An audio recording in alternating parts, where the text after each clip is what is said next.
sampaikanlah isi hatimu. Biarlah kami belajar ngerti apa yang jadi kehendak Tuhan buat kami. Tolong hamba-Mu karena sungguh tanpa Engkau hamba tidak mampu. Menyerahkan setiap menit-menit ke depan ke dalam pimpin Roh Kudus penuhnya. Ubahkan hati kami. Amen. Silakan duduk kembali. Sore ini saya akan bicara tentang teladan dan warisan orang tua. Jadi orang tua tuh gak mudah karena gak ada sekolahnya. Yang setuju bilang amin. Apalagi buat kita-kita nih yang gak punya panutan. Kita yang gak punya mentor yang ngebimbing kita. Sangat sulit untuk ngerti gimana sih jadi orang tua yang baik.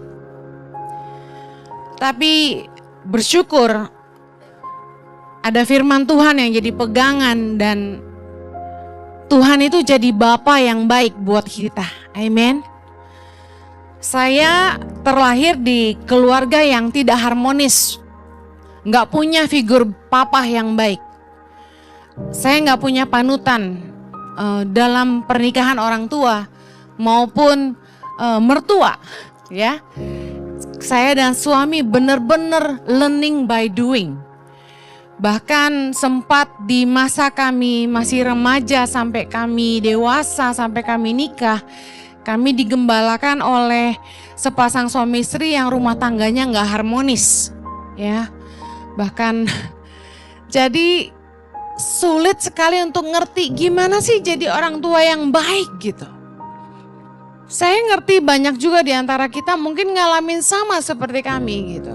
Kita gak punya panutan. Gimana sih jadi teladan yang baik? Saya percaya kalau Anda belum nikah hari ini, Anda yang masih jomblo, mungkin Anda yang masih pacaran ya.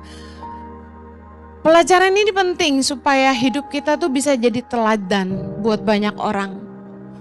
Karena banyak anak-anak muda ya, mereka itu cari figur gitu. Saya lihat anak muda tuh sebenarnya cari figur aja. Sulit menemukan figur dan mentor yang baik yang bisa nuntun kita dalam hidup kita. Dan mari kita belajar bagaimana kita bisa jadi teladan bagi semua orang supaya Tuhan dipermuliakan. Amen.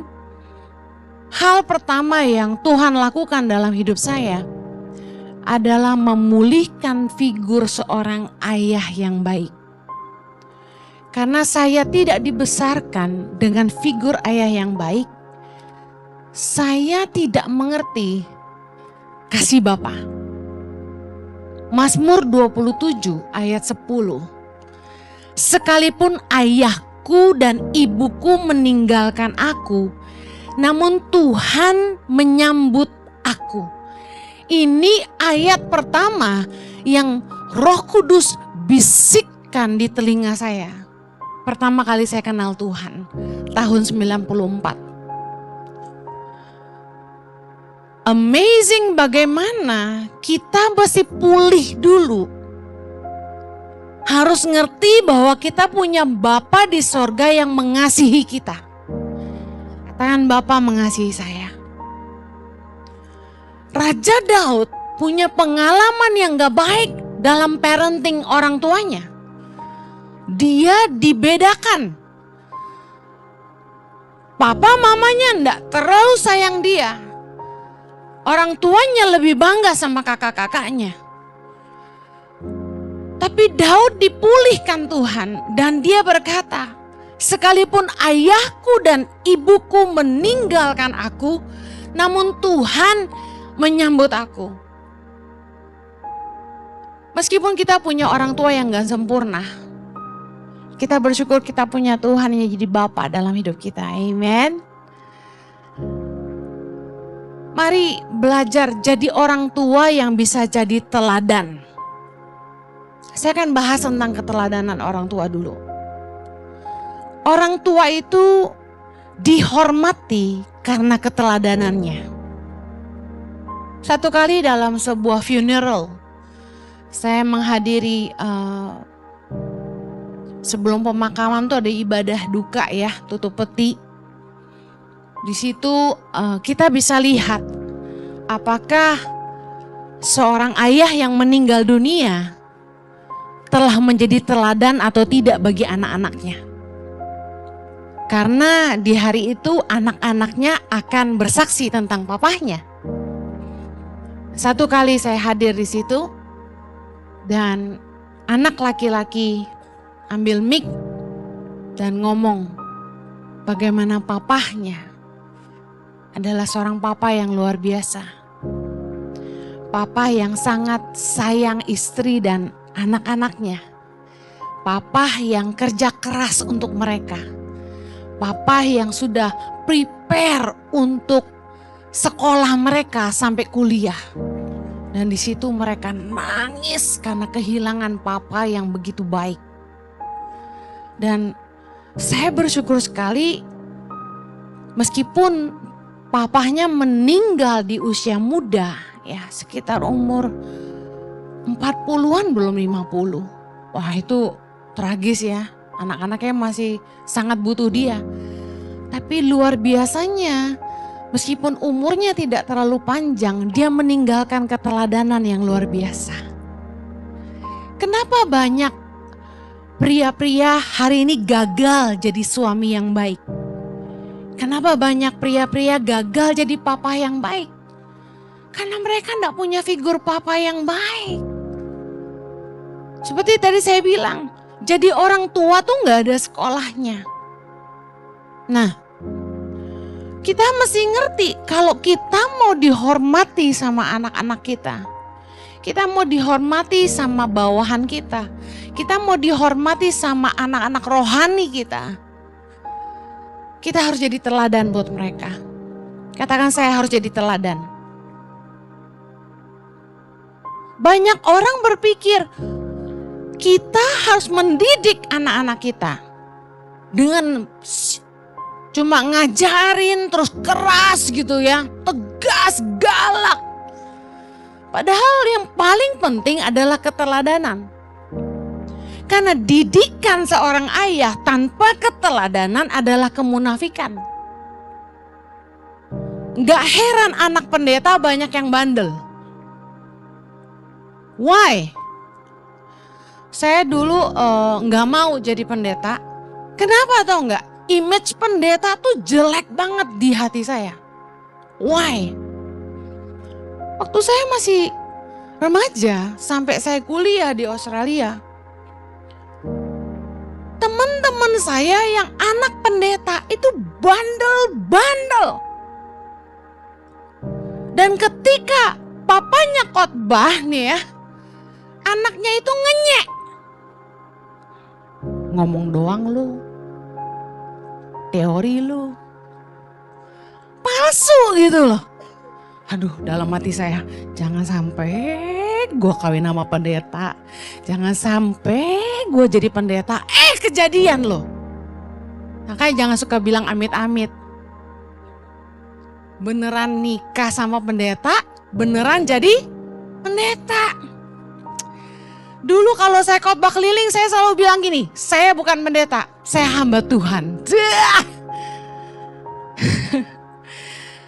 Karena gini, didikan tanpa keteladanan adalah kemunafikan dan batu sandungan. Yang setuju bilang amin.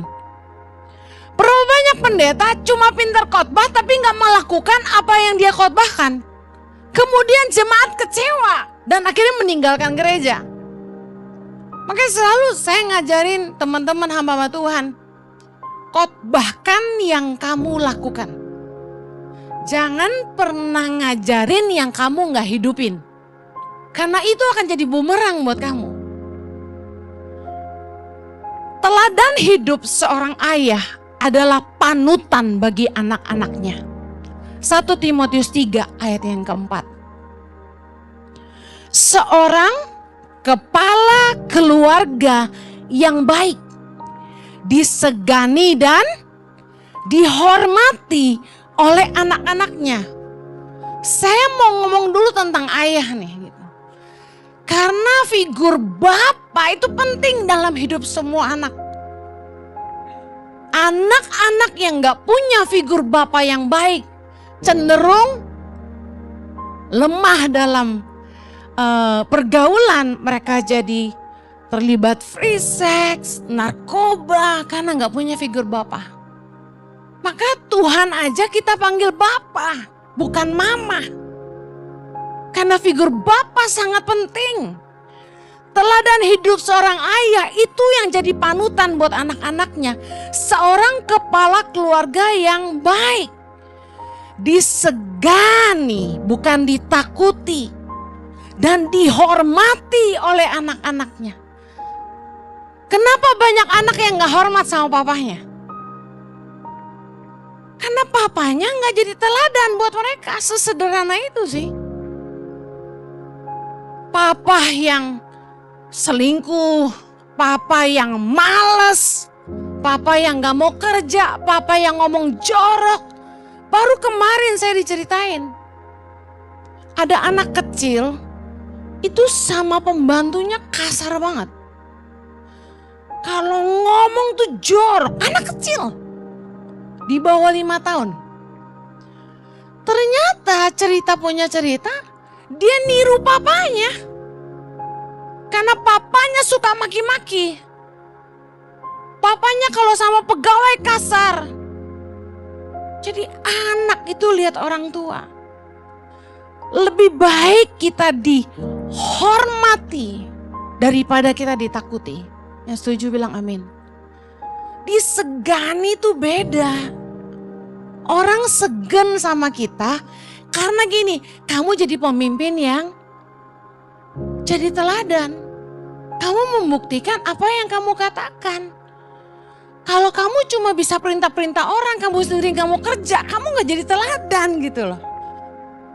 Kita gak bisa menggurui orang tanpa jadi teladan buat mereka. Makanya istilah buat guru-guru tutwuri handayani. Harus jadi guru yang bisa diteladani.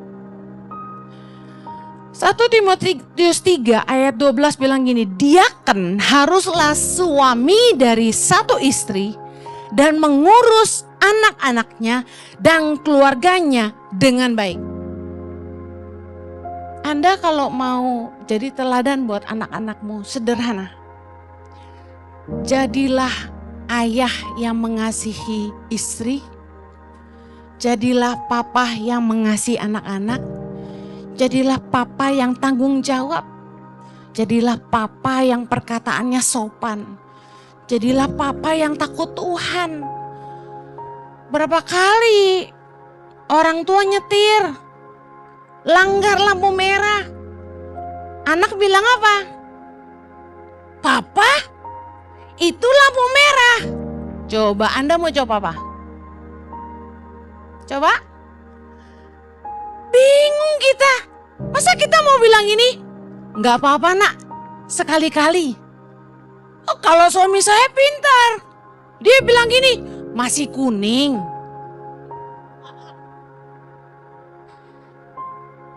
Kita ngajarin anak kita. Mereka cuma bilang gini. Kata mama gak boleh ngomongin orang. Tadi di mobil, anak saya duduk di belakang. Kok mama sama tante ngomongin orang? Dia bilang gitu. Soalnya si tantenya lagi curhat gitu loh. Kan anak kecil gak ngerti kan. Lagi curhat soal orang lain, perlakuannya terhadap dia. Saya bilang itu bukan ngomongin, dia lagi curhat sama mama. Konseling. Bahaya loh anak-anak loh. Anak-anak kita tuh lebih berintegritas daripada kita, bener gak? Papa, kata papa, harus bayar per puluhan. Kok cuma aku yang disuruh, papa kok enggak gitu. Misalnya anak-anak kita tuh peka banget gitu. Kalau dia lihat kita nyemplungin duit, dia liatin berapa. Bahaya loh anak-anak kita tuh. Wah, jangan pernah ribut di depan anak. Anakmu langsung gak respect. Kamu mau ngomong firman Tuhan sebanyak apapun, Kalau hidupmu tidak jadi teladan, anakmu tidak akan segan dan hormat sama kamu. Dia akan bilang gini, omong kosong. Ini penting ya. Ayah harus jadi kepala. Katakan sama-sama, ayah harus jadi kepala. Yang laki-laki bilang, aku harus jadi kepala. Laki-laki itu harus jadi pemimpin dalam keluarga. Bukan mama. Istri-istri dengar. Jangan dominan lebih daripada suamimu. Ini keluar dari mulut seorang perempuan yang terlihat dominan. Tapi saya kasih tahu, suami saya yang memutuskan hidup saya. Tanya aja. Tanya aja sama semua staf. Bu Heni punya hak ngomong? Pak Jojo bilang A, semua A. Efesus 5 ayat 23. Ya firman Tuhan. Sama-sama yuk.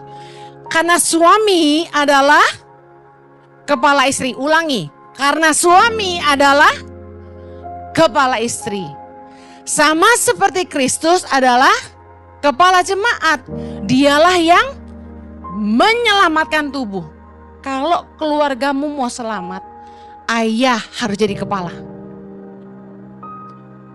Kenapa anak-anak berontak? Kenapa anak laki-laki gak respect sama perempuan? Kenapa anak perempuan dominan sama pacarnya? Kasar sama laki-laki. Why? Karena dia lihat di depan mamahnya, di depan matanya, papanya payah, papanya memble, papanya lemah, gak bisa apa-apa, gak bisa bikin keputusan.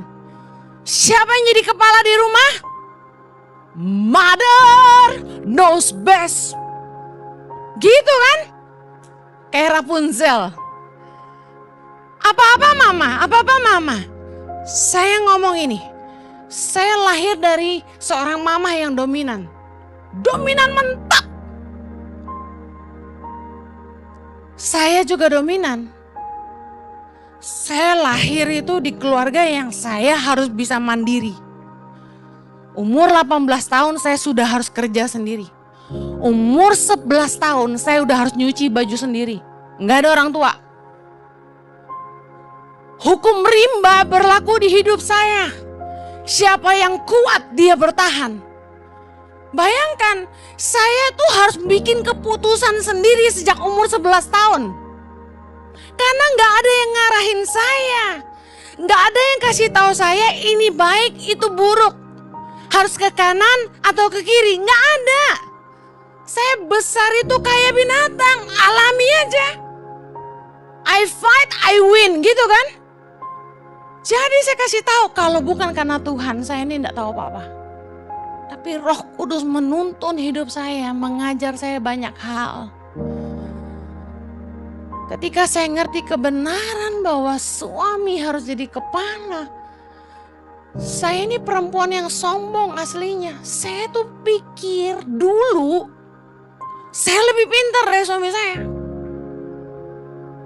Waktu sekolah nilai gue lebih bagus dari dia.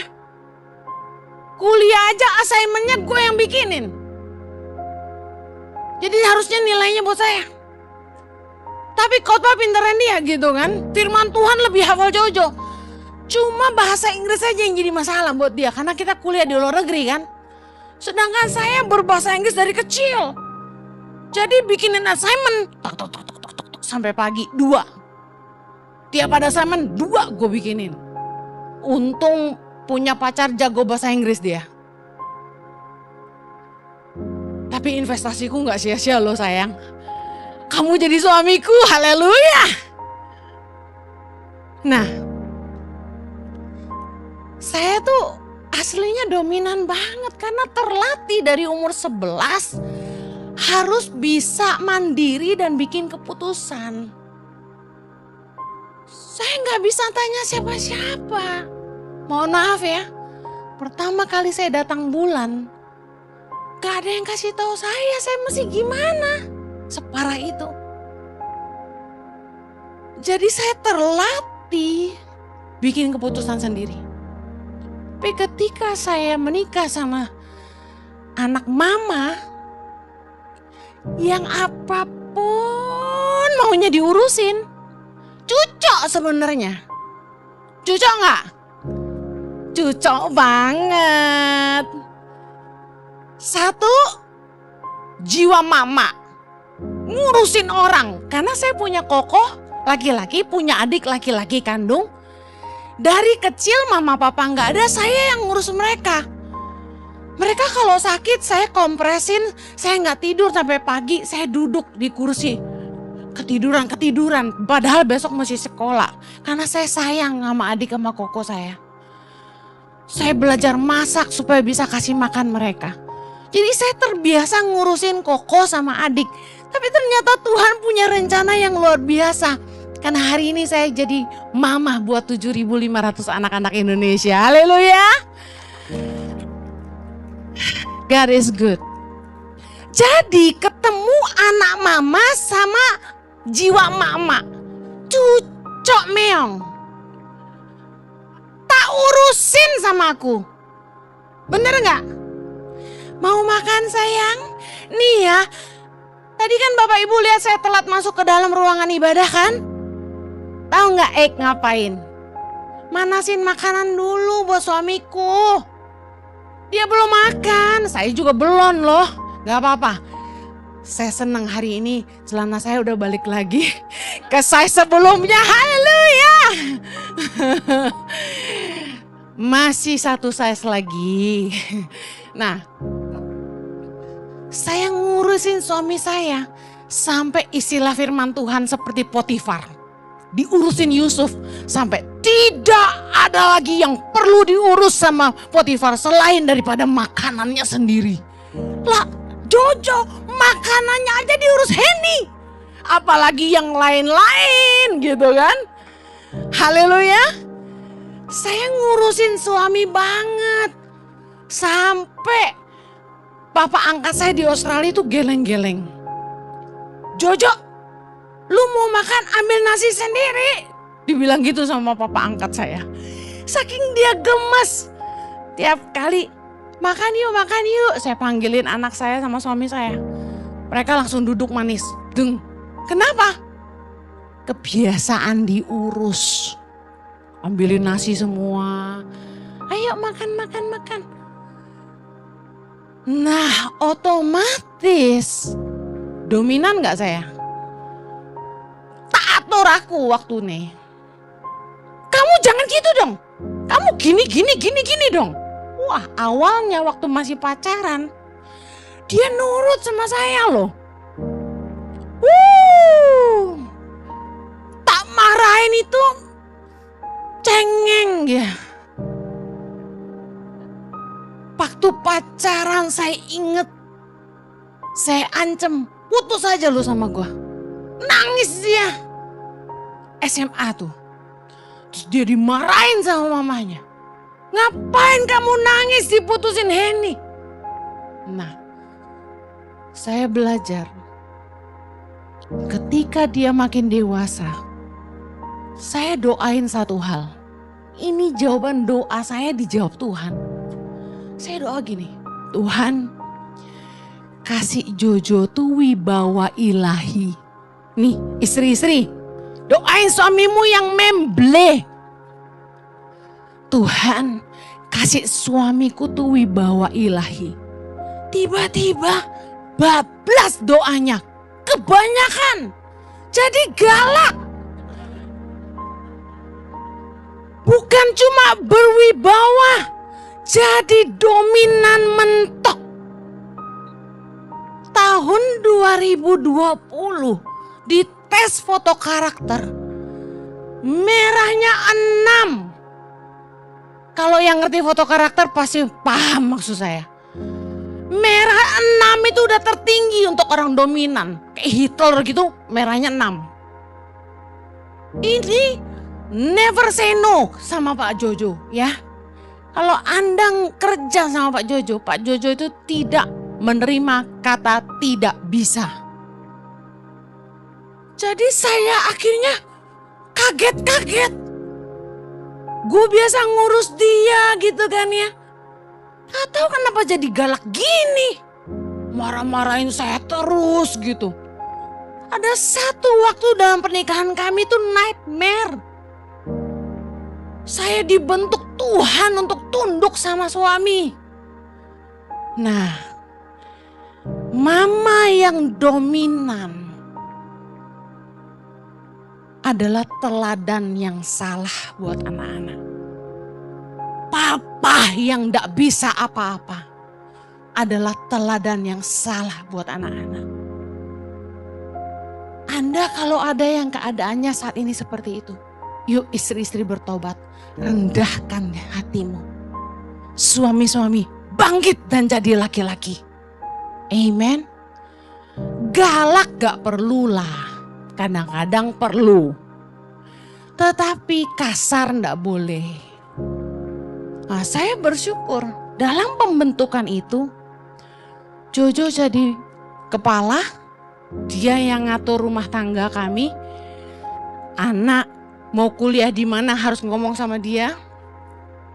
Kami dalam setahun itu mau kemana Jojo yang ngatur. Saking keenakan diatur Jojo, sekarang saya bingung kalau disuruh mikir. Tolong pesenin tiket. Mau kemana? Mau ke ini, coriin tiketnya. Gimana caranya? Karena biasanya dia yang ngurus. Jadi blow on saya. Saya yang dominan, jadi gak punya suara. Ya terserah kamulah. Bayangin. Bukannya gak bisa, tapi saya belajar menundukkan diri sama suami saya. Kalau saya bisa, Anda pasti bisa. Kuncinya apa? Rendah hati. Jangan merasa diri lebih. Jangan sombong. Karena kebenaran firman Tuhan berkata, suami adalah kepala. Bukan hanya kepala istri, tapi dia adalah penyelamat tubuh. Kalau bapak tuh jadi bapak, keluarga tuh beres. Kalau ayah tuh bertobat, lebih mudah untuk membawa anak-anaknya selamat. Makanya bapak harus tobat dulu. Ayo mulai jadi laki-laki. Jangan kalau diserahin apa-apa, ya urusin. Papa itu genteng bocor, urusin dong. Papa keran mampet, urusin dong. Banyakan suami tuh gak mau tahu, semua diserahin istri. Padahal itu teladan yang gak baik buat anak-anakmu. Yang perempuan-perempuan coba tepuk yang laki-laki dan bilang ini, jadilah laki-laki. Ayo tepuk yang keras. Jadilah laki-laki. Ayo. Yang laki-laki sekarang bilang sama perempuan-perempuan, ayo belajar rendah hati. Amen. Giliran ngomong ke yang perempuan lebih bergemuruh ya. Nah, Amsal 1 ayat 8 bilang gini. Hai anakku, dengarkanlah didikan ayahmu dan jangan menyia-nyiakan ajaran ibumu. Jadi anak-anak tuh harus mendengarkan didikan ayah. Jadi papa jangan gak mau tahu. Aku kan kerja, aku cari duit, kamu urus anak. No, mendidik anak tugas suami istri. Didikan harus datang dari seorang papa, ajaran dari seorang ibu. Apa bedanya? Didikan tuh gini, kamu mau nentukan anakmu harus bangun pagi jam berapa, sarapan sama-sama itu kapan, makan malam keluarga jam berapa. Setiap minggu kita acara makan malam keluarga hari apa, jam berapa. Didik anakmu, ndak boleh misalnya free sex misalnya gitu. Ndak boleh nonton film porno misalnya gitu. Itu didikan sesuai kebenaran firman Tuhan. Tapi ajaran ibu lebih kepada nasihat. yang semua urusan hati itu ke mama. Mama, aku diputusin si Ane, Ma. Nah itu ke mama. Tapi kalau ajaran firman Tuhan, papa. Ibu penasehat. Jadi harus bersama-sama. Kenapa harus ayah yang mendidik? Karena anak itu akan lebih ngerti kalau kita ngomong dengan logika. Perempuan kan, mama rasa kamu sudah paham kan? Gak bisa. Nah, bapak-bapak juga dengar, mendidik bukan menyakiti. Kebanyakan orang tua udah gak punya waktu sama anak, pulang kerja capek, pulang marah-marah. Marahin anaknya terus. Kenapa kamu belum bikin PR? Udah malam segini, kenapa belum mandi? Marah. Padahal firman Tuhan berkata, Kolose 3 ayat 21, hai bapak-bapak, janganlah sakiti hati anakmu supaya jangan tawar hatinya. Kalau mama yang marah ya, herannya gini, anak tuh biasa aja gitu. Saking mama tuh terlalu cerewet, jadi kita no feeling lah. Udah biasa, bener gak? Langsung ngangguk-ngangguk semua. Kan mama cerewet, bener gak? Gak terlalu dianggap, biasalah. Masuk kanan, keluar kiri. Tapi begitu papa yang marah, itu kayak gelegar gitu. Kayak thunderstorm gitu. Nah, papa hati-hati, seorang ayah laki-laki dengar baik, didikan tidak menyakitkan, didikan memperbaiki kesalahan. Jangan diem aja kalau anakmu salah, jangan gak mau tahu, tapi juga gak perlu menyakiti hati mereka. Saya mau tutup dengan 5 hal yang menjadi warisan buat anak-anak kita dari keteladanan orang tua. Kita baca sama-sama dalam Titus 2. Judul perikopnya keren, kewajiban orang tua. Titus 2. Baca sama-sama ayat 1. Tetapi engkau beritakanlah apa yang sesuai dengan ajaran yang sehat. Laki-laki yang tua hendaklah hidup sederhana, terhormat, bijaksana, sehat dalam iman, dalam kasih, dan dalam ketekunan. Demikian juga perempuan-perempuan yang tua, hendaklah mereka hidup sebagai orang-orang beribadah. Jangan memfitnah, jangan menjadi hamba anggur, tapi cakap mengajarkan hal-hal yang baik. Dan dengan demikian mendidik perempuan-perempuan muda, mengasihi suami dan anak-anaknya, hidup bijaksana dan suci, rajin mengatur rumah tangganya, baik hati dan taat kepada suaminya, agar firman Allah jangan dihujat orang. Seorang ayah dan ibu harus memberi teladan. Yang pertama, hidup sederhana. Hidup sederhana bukan berarti kita tidak boleh beli baju branded gitu. Kalau Anda punya berkatnya silakan aja. Tapi hidup sederhana di sini adalah gini. Filosofi gaya hidup sederhana adalah Anda bijak mengelola keuangan Anda dan hidup berpadan dengan kemampuan Anda. Banyak konglomerat orang-orang terkaya di dunia ini membuktikan gaya hidup sederhana. Warren Buffett. Siapa lagi? Beberapa orang kaya yang saya tahu, mereka menyerahkan kekayaan mereka bukan kepada anak-anak mereka, tapi mereka mendonasikan untuk proyek-proyek kemanusiaan yang menolong banyak orang. Mereka hanya sendiri. Warren Buffett gak pindah-pindah rumah, gak ganti-ganti handphone, pakai mobil sederhana, nyetir sendiri. Amazing. Yesus memberi teladan. Yesus juga punya gaya hidup sederhana. Bijak mengelola keuangan dan bisa berkata cukup untuk diri sendiri. Ada orang-orang yang memang suka gaya hidup mewah. Kalau Anda punya kemampuan silakan aja, tapi saya kasih tahu. Orang yang ngerti kata cukup buat dirinya sendiri adalah orang-orang yang akan akhirnya bisa meninggalkan warisan buat anak cucunya. Amsal 13 ayat 22, baca sama-sama. Orang baik meninggalkan warisan bagi anak cucunya. Lihat, Anda orang baik bukan? Kalau Anda orang baik, kita punya tanggung jawab meninggalkan warisan bagi anak cucu kita, bukan ninggalin utang. Orang yang hidup bermewah-mewah pada akhirnya bukannya ninggalin warisan harta, tapi malah warisan hutang. Saya lihat orang yang kaget kaya gitu ya. Wah, hartanya melimpah. Dia foya-foya. Beli Ferrari, Lamborghini,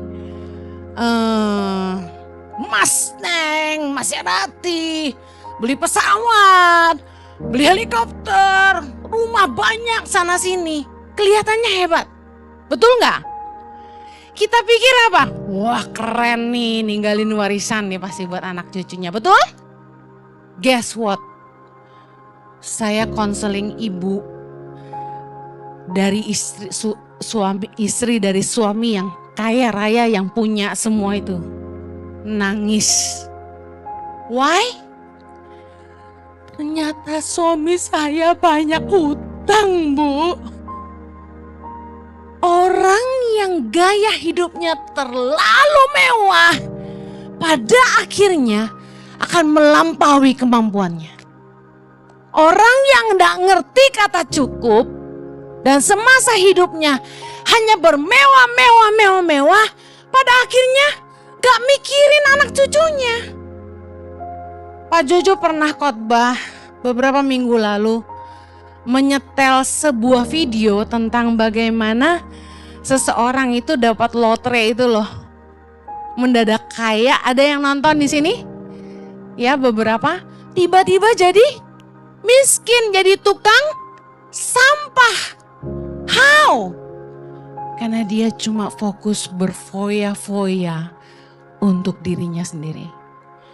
Orang baik meninggalkan warisan buat anak cucunya. Gaya hidup sederhana. Saya punya uncle. Orangnya sederhana banget. Tapi ninggalin warisan buat anak-anaknya. Anak-anaknya dikasih rumah satu-satu. Apakah semua orang tua begitu? Meskipun mereka kaya, belum tentu. Ini kan harta papa, ya kamu cari sendiri gitu. Ada yang gitu kan? Tapi saya lihat filosofi ini benar. Bahwa firman Tuhan berkata, laki-laki tua harus hidup sederhana. Why? Karena kalau dia hanya mikir kemewahan, dia tidak mikirin anak cucunya. 2 Korintus 12 ayat 14b berkata, karena bukan anak-anak yang harus mengumpulkan harta untuk orang tuanya, melainkan orang tualah untuk anak-anaknya. Saya mau tanya, wajib gak orang tua meninggalkan warisan harta buat anak? Orang baik meninggalkan warisan, bukan meninggalkan hutang. Yang kedua, teladan orang tua yang harus kita miliki apa? Jadi orang tua yang terhormat. Dikatakan tadi firman Tuhan, laki-laki tua hendaklah hidup sederhana, terhormat. Apa artinya terhormat? Orang tua itu bukan hanya meninggalkan warisan harta, tapi orang tua itu harusnya meninggalkan warisan nama baik. Orang yang noble, terhormat, itu dia punya nama baik. Amsal 17 ayat 6 berkata gini, mahkota orang-orang tua adalah anak cucu. Anak cucu itu kebanggaan orang tua. Dan kehormatan anak-anak ialah nenek moyang mereka. Kenapa orang bangga banget kalau nenek moyangnya terkenal dan punya nama baik? Karena itu warisan yang jauh lebih berharga daripada uang. Firman Tuhan berkata, Amsal 22 ayat 1, nama baik lebih berharga daripada kekayaan besar. Dikasihi orang lebih baik daripada perak dan emas. Anda pikir brand-brand besar yang hari ini masih ada dari zaman dulu sampai sekarang, itu karena apa? Nama baik. Orang percaya kalau makan KFC udah pasti enak. Saya pergi ke Timur Tengah bawa tur ke Israel, saya kasih tahu. Di sanalah saya merindukan KFC. Di sini nggak beli. Di sana saya cari KFC. Begitu kita naik bus, ada KFC, berhenti. KFC. Padahal di sini nggak pernah makan. Giliran di sana tuh kayak craving for fried chicken, you know. Tapi bagi yang endorse saya nggak makan ayam goreng, percayalah. Ya, ini cuma ngomong waktu itu. Kita pengen banget makan KFC. Karena di otak kita gini, KFC pasti enak. Ini saya nggak dibayar sama KFC ya. Kalau berasa di endorse tolong bayar per puluhan ya. Kita pengen banget karena kita tahu itu pasti enak. Nama baik yang membuat usaha itu maju, besar dan bertahan lama. Kehormatan. Ayo jaga hidupmu.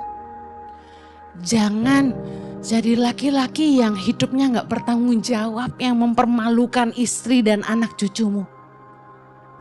Jadi laki-laki yang terhormat, yang mau katakan amin. 3 poin secara cepat. Teladan apalagi? Yang ketiga, sehat dalam iman, kata firman Tuhan. Orang tua gak cuma ninggalin warisan harta, gak cuma ninggalin warisan nama baik. Yang paling penting adalah warisan iman.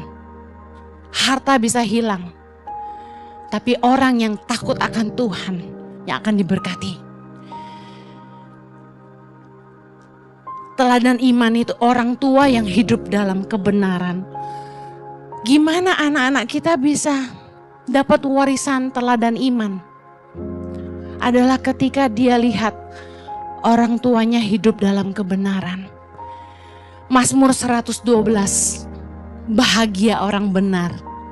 Ayat yang pertama bilang gini, haleluya, berbahagialah orang yang takut akan Tuhan, yang sangat suka kepada segala perintahnya. Ayat 2, anak cucunya akan perkasa di bumi, angkatan orang benar akan diberkati.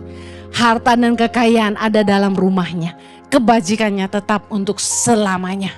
Lihat, kalau Anda ninggalin warisan iman, itu jauh lebih berharga daripada harta.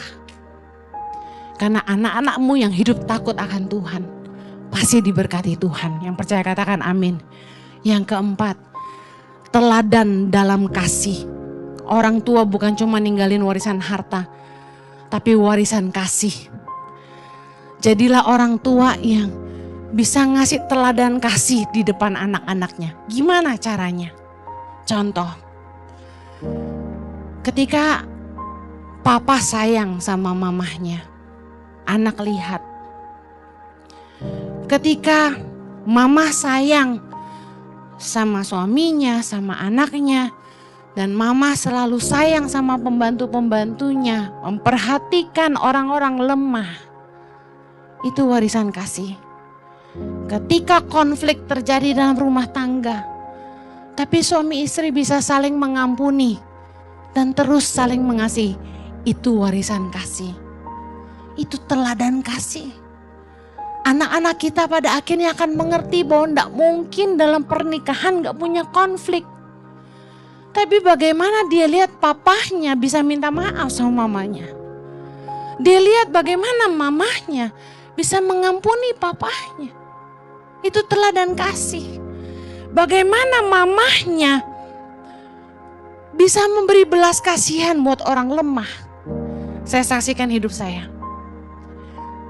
Saya belajar, nenek saya, Ama saya panggilnya. Ama, mama dari papa saya. Itu orang Chinese totok yang masih pakai baju kayak silat gitu, yang kancingnya nyamping gini, yang pakai sepatu slop. Dia nggak gitu bisa bahasa Indonesia. Tiap kali dia ke pasar, dia selalu dipanggilin orang-orang. Ci, beli ya. Wow, punya ini, tolong beli ya. Apa yang dia lakukan? Dia selalu beli. Dia selalu tolong orang lemah. Orang-orang jualan dibeliin. Ama saya begitu. Yang kedua mama saya. Waktu saya pulang dari Australia, saya ikut mama saya ke pasar baru. Ada orang jualan lepet. Celi, abisin dong lepetnya Celi. Udah sore nih, aku mau pulang. Mama saya dengan cueknya, sisa berapa? 200. Dalam hati gue, 200? Saya mau dengerin mama saya ngomong apa nih. Mama saya bilang gini, ya udah bungkus semuanya. Saya yang protes, Mak, buat apaan? Soalnya mama saya tuh kalau rajin beli makanan, yang dikasih makan anak-anaknya. Saya jadi gemuk. Saya bilang, Mak, 200 lepet cewek yang makan loh. Terus dia bilang gini, udah diam-diam nanti dibagi-bagi. Dia ratu bagi-bagi makanan. Makanya anaknya hari ini jadi feeding the children. Ngasih makan 7.500 anak, amen. Nah, ada keteladanan kasih ketika mereka menaruh belas kasihan buat orang lemah. Secara tidak sadar, saya tanam itu dalam hati saya. Dan hari ini, saya punya belas kasihan buat orang lemah juga. Yuk, jadilah orang tua yang kasih teladan. Mazmur 37 ayat 25. Dahulu aku muda, sekarang telah menjadi tua, tapi tidak pernah kulihat orang benar ditinggalkan dan anak cucunya meminta-minta roti. Ayat 26, lihat keteladanannya. Tiap hari ia menaruh belas kasihan dan memberi pinjaman, dan anak cucunya menjadi berkat. Anda jangan kasar sama pembantu. Jangan suka mandang rendah orang lemah.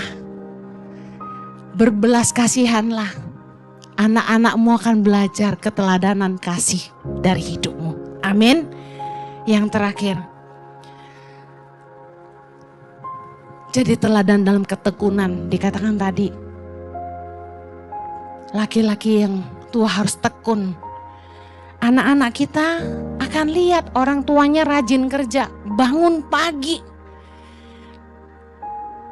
Titus 2 ayat 5 bilang gini, hidup bijaksana dan suci, rajin mengatur rumah tangga. Mama-mama jadi teladan buat anak perempuan.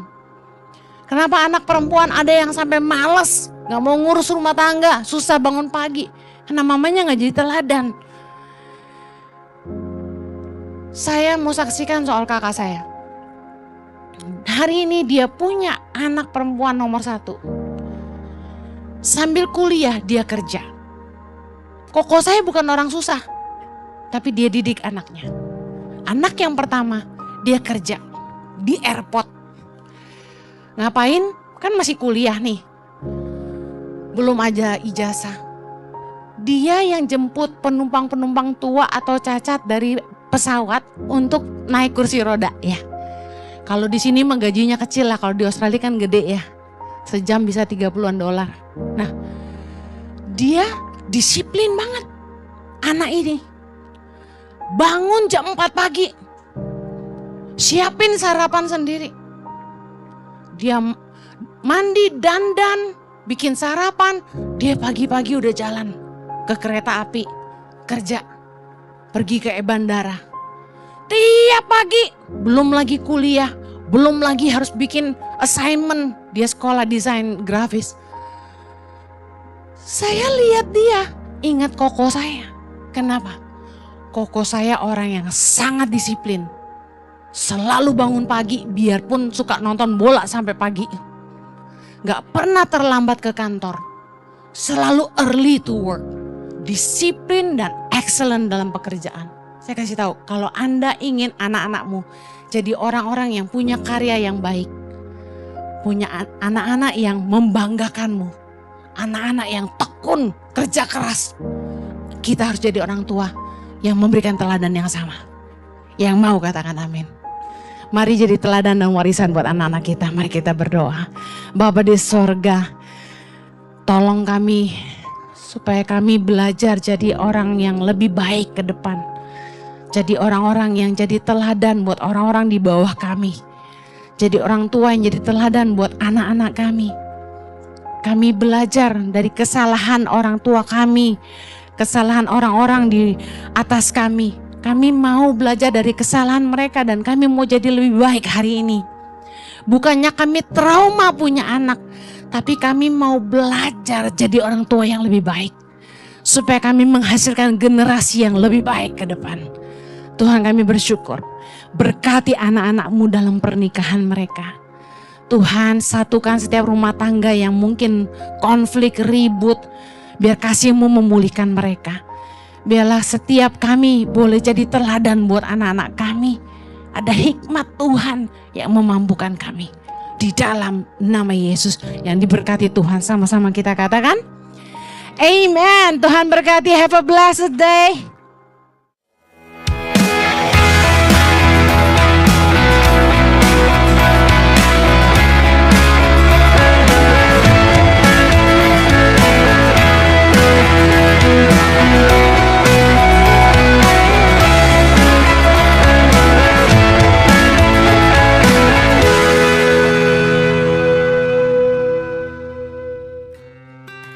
Saya percaya kita semua diberkati melalui firman Tuhan yang dibagikan. Jangan lupa direnungkan, dikerjakan dalam kehidupan kita semakin serupa dengan Dia, mempermuliakan nama Tuhan.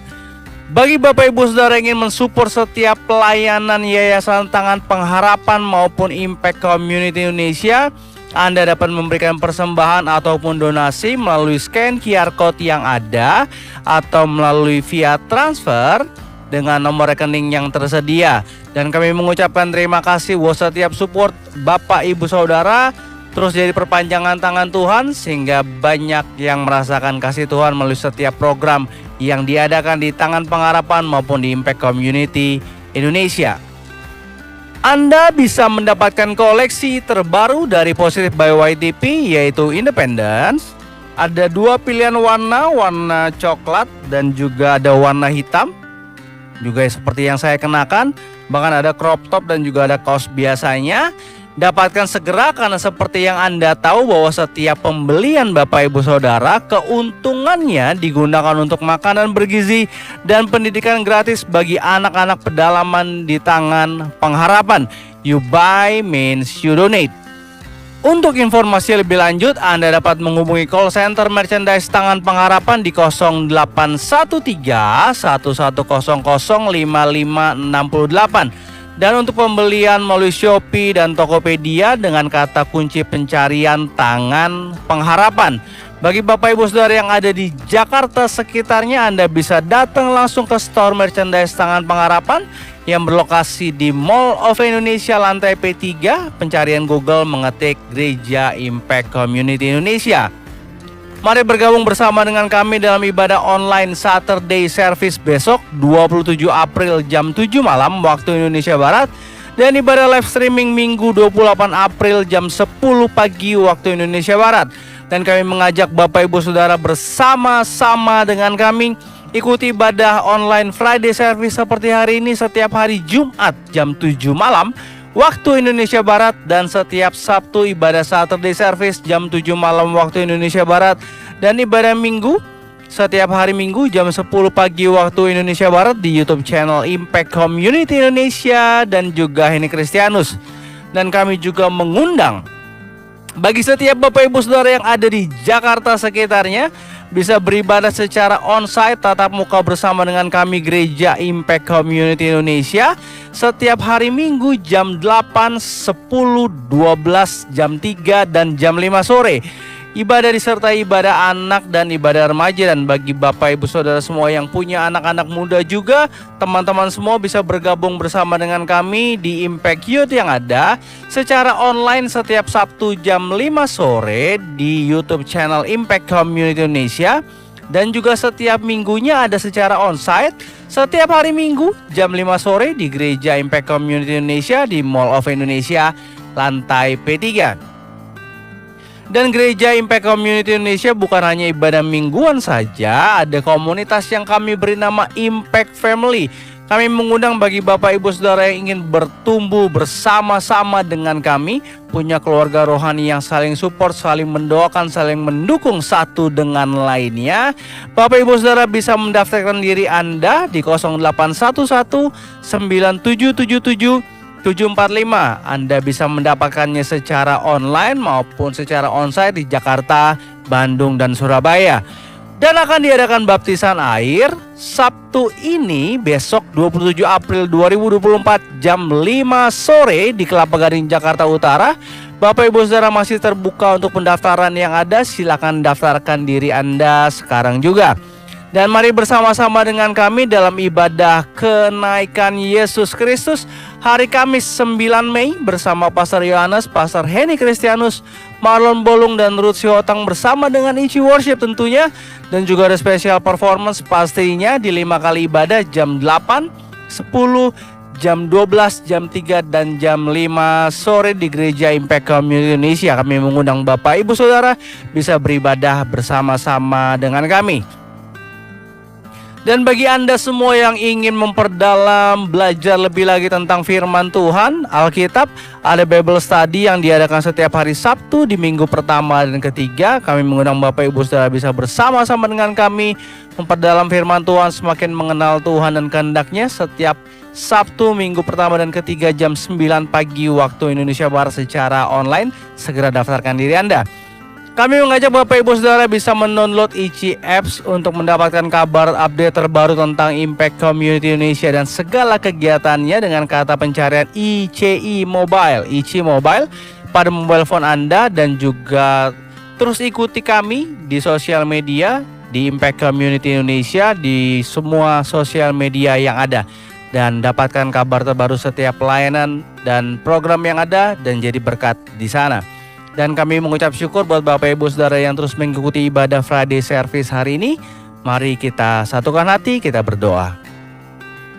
Tuhan Yesus, terima kasih buat ibadah hari ini, mengucap syukur buat penyertaan Tuhan, bahkan firman-Mu yang ada bagi kami terus mengarahkan setiap kami melangkah berjalan bersama dengan Tuhan. Kami percaya ada Tuhan yang terus hidup bersama-sama dengan hidup kami. Dan biarlah Tuhan Engkau terus jadi kekuatan bagi setiap umat-Mu yang ada.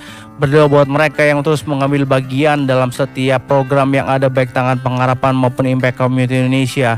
Kami berdoa berkat Tuhan senantiasa ada dalam kehidupan mereka, baik bagi keluarga mereka, bagi pekerjaan bisnis mereka, ada berkat Tuhan senantiasa di sana.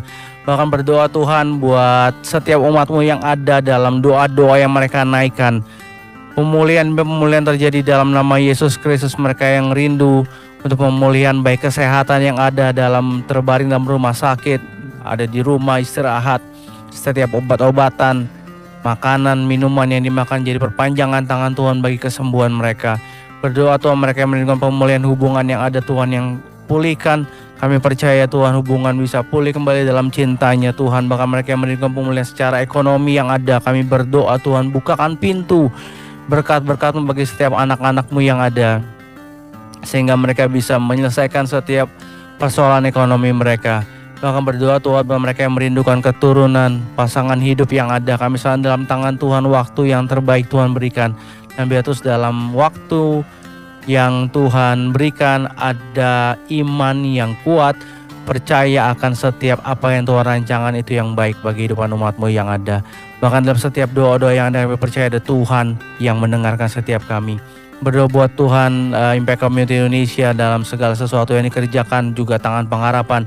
Ada berkat Tuhan senantiasa mengikuti setiap kami dalam setiap program yang ada perpanjangan tangan Tuhan di sana, ada kasih Tuhan yang terpancar, dan biarlah banyak orang bisa menikmati kebaikan-Mu melalui setiap program yang ada. Bahkan berdoa Tuhan buat bangsa kami Indonesia dari Sabang sampai Merauke, bahkan dalam ke depan Tuhan untuk pelantikan presiden yang terpilih. Tuhan, kami serahkan dalam tangan Tuhan. Biarlah damai sejahtera Tuhan ada di bangsa kami, pemimpin yang terbaik yang Tuhan berikan, dan biarlah Tuhan mengarahkan seperti yang Tuhan mau, dan bangsa ini jadi bangsa yang lebih maju lagi ke depan, dan Engkau yang disentangkan dipermuliakan. Terima kasih Bapak, terima kasih sekali lagi mengucap syukur buat hari ini. Kami percaya Tuhan, berkat Tuhan senantiasa mengikuti setiap kami, dan kami mau angkat tangan kami terima berkat daripada Tuhan. Kiranya berkat Tuhan senantiasa dalam kehidupanmu, dalam apa yang kau kerjakan Tuhan buat berhasil. Di mana ada Engkau, di situ ada berkat Tuhan, karena Tuhan yang memberkati kehidupanmu. Angkatlah tanganmu dan terimalah berkat. Kasih Allah Bapa yang Maha Tinggi, kasih karunia Yesus Kristus anaknya yang tunggal, serta persekutuan yang manis dengan Roh Kudus menyertai hidupmu dan saya mulai saat ini sampai selama-lamanya hidupmu. Diberkati Tuhan untuk jadi berkat, mempermuliakan nama Tuhan. Di dalam nama Yesus Kristus sama-sama kita katakan amin. Terima kasih sudah bersama-sama dengan kami dalam ibadah Friday Service hari ini. Sampai jumpa di ibadah berikutnya. Tuhan Yesus memberkati.